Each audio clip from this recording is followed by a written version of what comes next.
Sis, what? That's gonna be beautiful. Hey, it's Yvie. And Niss. Talking about things. All sorts of things. Safe space. Listen, y'all. Rolling up the tapes. Hi, I'm Tyisha. Hey guys. So, we are talking about hashtag messy. And I guess I should start with telling you how this came up, right? So we were at a group session, women being women, talking and doing our good stuff. And we were in group. And I don't remember exactly what you said, but you had said, I just want to be messy. And I was like, I don't know what in my soul was like, yes, me too. And I feel like we need more spaces where women can be messy. I mean, men too, but we ain't talking to y'all. So I just felt like I wanted to do a segment on spaces where we can be messy. What do we need so that we can be messy? All of the collective things that goes around the face we have to put on to not be messy. Right. And the energy you expend trying to keep up that facade. Right. I think what I said at the time, we were talking about our mantras or our whatever. We were supposed to create some sort of. Do you remember the first activity we were supposed to create? Right, it was a slogan for yourself. Slogan. Yeah, we were supposed to create a slogan. And so I created a slogan that was Namaste Real, which was essentially like an ode to my yoga and authenticity and the desire to just be able to be myself no matter what that looks like. And sometimes that's messy. Actually, often that's messy. Today at the walk, the speaker was talking about how we often get diagnosed with schizophrenic because the truth is we trying to code switch so bad. We got too many voices in our head. And I was like, oh yes! I know people looking at me like, oh my bad, I felt that too hard. I just like so he was basically saying like it's not always what people say it is because we're so busy living in this falsehood space, right? That we are code switching so heavy we don't get to be ourselves. Yeah. Right? Yeah. We don't get to just be. And that's hard. Like when we go to work, I was just having this conversation with somebody and I told him I'm not going to change the fact that I'm ghetto. Because the lady called me ghetto. Right? And I think she was trying to offend me. And I was like, it's cool. I am ghetto. No, you're not. I know that. I know that. Sweetie, I know that. I was going to say, I don't know that I'm owning that. No. But it was the space she was trying to put me in. Right? She was talking about my social media, which has nothing to do with my job, so mind your business. Is when I first started, right? Well, you watching it, that sounds like a you thing. Yeah. And she was like, you don't think sometimes like you're ghetto there? And I said, I know, and it's just so fun to be ghetto. Wow. It's about you. Wow. Right? But I really think she was trying to put me in a, look, we about to have a fun time. I really think she was trying to put me in a negative space, right? Because I had offended her, because that's what I do often. And she associates ghetto with being a bad thing. So right. Exactly. Where I was like, no, sweetie. Yes, I'm loud. Yes, I'm authentic. But I'm also on my personal page, so mind your business. Yeah. But that's the space, right? Like I think that's you're space. better than me. I don't know that I would like you received that so well. I'm still hurting. Like my heart hurts for that. Like that is absolutely not who you are. You know what my heart hurts for is that she's in a classroom with babies. Right. That's where I always go where my heart is actually hurting. Because if you felt empowered to say that to me, what you say to my babies? Behind closed doors, no one to defend them at that. Wow. And then when we see these videos where kids are flipping out, I'm like, yeah. And I'm always on the side where you never know what happened before that video started. She might have called her ghetto. I'm just saying. Because we know. And don't get me wrong, I do live in a space of comfort, right, with my blackness. Yeah. So that's what she's perceiving as ghetto, right? But girl, bye. Because you're not code switching. Right. And the thing is, I am code switching for you, boo. I am. Just so we're clear. I haven't even said fuck that shit to you once. You should respect that I am actually code switching for you. Wow. So yeah, it's interesting. It's interesting the space we have to live in. And when you said that, what I also thought about, we were having lots of conversation about friends and associates that we call our friends and people we want to be our friends. And so I also thought about, I want my friends to be people I can be messy with. That's the space. That's the space I really need it to exist in. I can clean it up for work, right? You know, like, you don't have to be exactly messy there. But in friendships, and even for family, I can clean it up for them. Because everybody doesn't know the real Tyisha. Even people who have been related to me my whole life, they kind of put you in a box. And you stay stay in that there. box. You stay there, right? And you keep that identity that they give you. So I'm the smart kid, maybe a little bossy, talkative, but happy, you know, so there's a lot that I can't say and I won't say. So I keep it pretty clean, but for my friends, it's got to just be able to come out. And so there are certain people that I feel myself still switching for them. And those friendships just make me uncomfortable. Right. And we were talking about this earlier, that I'm just naturally creating space from those people because I'm not feeling it and I'm feeling better about myself. And the better I feel, the less I want to be around them, right? And so the space just kind of happens naturally because I want to be able to not lie about, you know, I saw my ex-boyfriend and I want to be able to tell you what happened without you judging me about the fact that we broke up. That part, right? Right. And I feel that to a core. To a core. And me and Niss talk about this all the time, how I've lived in a code switch space my entire life. Oh, yeah. Even with my friendships, because first I think I naturally did it because my family made me feel like I had to do it.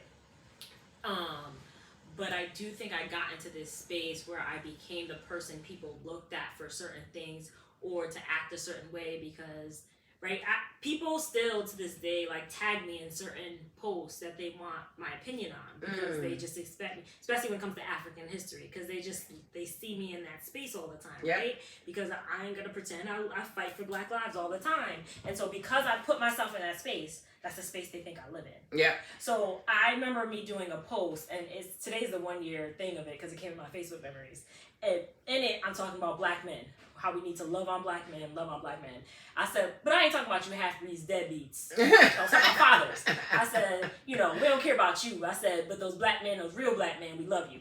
And I remember somebody who I called my friend came in my inbox and said, are you talking about like half and half? Like if kids who are half Black? And I said, why would I ever be talking about people who are half Black? When I said half-breeds, I meant half-decent men. I didn't mean... What? But it put me in a space where, why would my friend ever think I was talking negatively? Because technically she was thinking I was talking negatively about their white side, right? Why do I ever talk badly about white people, sis? But I get that because my mind but went she's there my when you friend, said it. though. So I was like, but you're not my friend to the point where you should know me better than that. You get what I'm saying? This is my friend I grew up with. Yeah. Right? Like, you are my friend. I shouldn't have to even explain it to you because you're my friend. You should know how I feel. Yeah. Yes, I get if an outside person said that to me. But I feel like when you're friends... I feel like she could have gone about it a different way. Even if she needed some clarity, you don't be like, oh, are you attacking, you know? Is it a racial thing? You could be like, I don't know what you mean by half-breed. Can you explain that? Right. And then you could have gone, you know, it doesn't have to be an automatic. And I didn't even pay attention to that, right? I didn't pay attention that could have sounded like I was talking about half. But as my friend, you don't know what I'm talking about? Because I feel like you should know what I'm talking about. Right. But that's my problem. I feel like I live in a space where I can't even be myself around my friends because I have to be careful what I say and who I'm offending when I'm screaming at the top of my lungs. Right? I'm alright when the outside world attacks me for the things I say. Because 90% of the time I know what I'm saying. I know I'm being controversial when I say it. Right? When we're at work and they're like, Yvonne, that was mean. It was meant to be me. Right? I'm okay with that. But when my friends do it, and I'm a hashtag friends, quote on that, then I'm worried. Yeah. Then I'm like, dang, I can't even be myself around y'all. Where am I supposed to be messy at? And it goes to show too, like, how do you even view me? Because your response isn't making sense with who I am. So where do I get to be messy? Right? Because like you said, you want to be able to run into your ex-boyfriend and have whatever fun you had and talk about whatever messy stuff you have with your friends without them with their pre-notions of stuff, because I want to be messy in my friendship space. Yeah, yeah. Right? Well, what ends up happening, we were talking about this earlier, like, you know, some people just lie, right? Like, it's not a decent friendship because you're not getting the truth, because they can't tell you the truth, or you get what I'm doing, which is avoidance. Right. So I'm not available. I got things going on. Like, I just stay out of it because it's too hard. Like, it takes a lot of energy to put on a facade. Yes, it does. Right? The face that we put on for work is a face, Every you know, time. and it takes energy. And then, you know, if you struggle with other things, you know, it takes energy to just be normal. Right. Right? There's got to be some place in life where you're like, all right, this isn't hard. Right. You know, I can do this and it feels good. Yep. And I can have a great time with you and there's no... Right. Yeah, no judgment. Right. So. Yeah. I remember asking a friend, like, what happened with you and so-and-so? And they were like, blah, blah, blah. And I was like, I thought we cut him off. And she was like, I know, blah, blah, blah. I'm like, you know what? You girl. And she's like, oh, thank God. But I'm like, oh, yeah, I'm supposed to judge you. Hold on. I'm like, that's the space we need to be living in. No, everybody calls me because I'm so non-judgmental. Right. Don't call me if you want somebody to tell you not to do the mess you do. Right. I'm going to give you permission. I'm going to be like, oh, you only live once. Do it. Apologize. Like, no. No, that is always Paula. Paula is always like, ride the wave. I'll catch you when you fall. What's the worst that can happen? I'll be like, she'll be like, is that the roller coaster we going on? All right, let's go. I'd be like, girl, you were supposed to tell me no. She's like, oh no, that's not what I'm going to tell you. I'm not going to say stop. Yes, that is the friend that allows me to be messy. Right? And I think I don't want people to get it confused, like we're saying we don't care about your choices, but the point is when you make choices, you live in that space and then you make new choices. Everybody makes bad choices. Right? Even when you're trying hard to make a good one. Everybody does, right? So this is about being able to share your bad decisions, even when you are making them and realizing that they're bad, right? And just being able to process that. Like, why do I need to be here right now? Or why am I doing this right now? And do that with me instead. Right. Like, let's figure out what's motivating me, what's driving that, instead of judging and shaming me. Right. Because I'm probably going to do it anyway. And I'm just going to feel really bad about it and really bad about you. Right. And then I'll have no one to come to get me out of that space. Yeah. Right? That's where those lonely feelings come from. Right? Yeah. It's not that we're actually alone. It's the fact that the people around us don't comfort us or support us, and then we feel alone. Right? Because no one in the world is actually alone. Yeah. There's always somebody that's next to you. You just don't ever feel close enough to them for them to be someone. That is very true. Very true.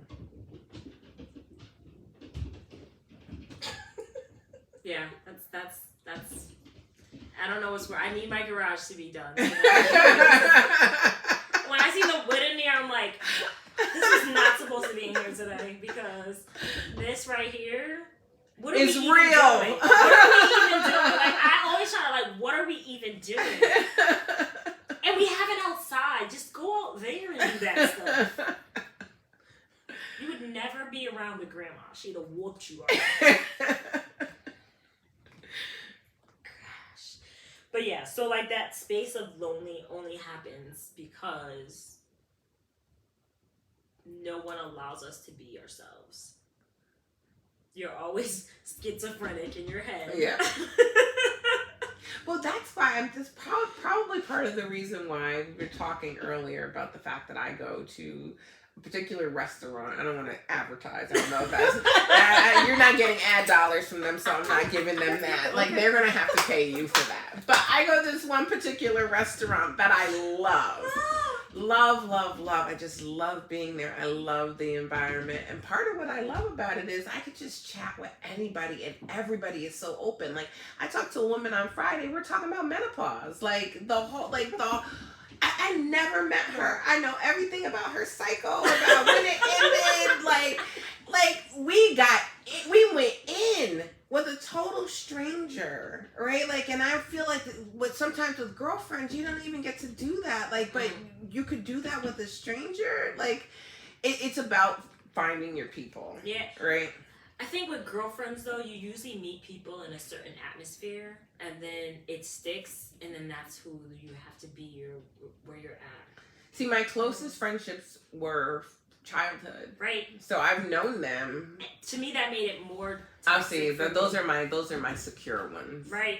So like my closest friend, bestest friend, lives in Pennsylvania. So I think the only reason why we don't have that pull is because she's in Pennsylvania. Mm-hmm. There's no boundaries to separate us. We don't have everyday life together. We really only call it because there's no one else to call, and there's no judgment. I don't gotta see you tomorrow. Yeah.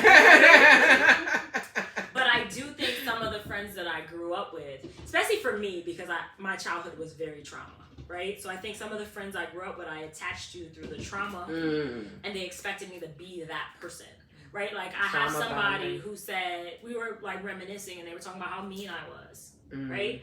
And if you knew me then, you might just think I'm a mean girl. But the truth is, I was living in trauma. I was homeless and had no parents and blah, blah, blah, blah.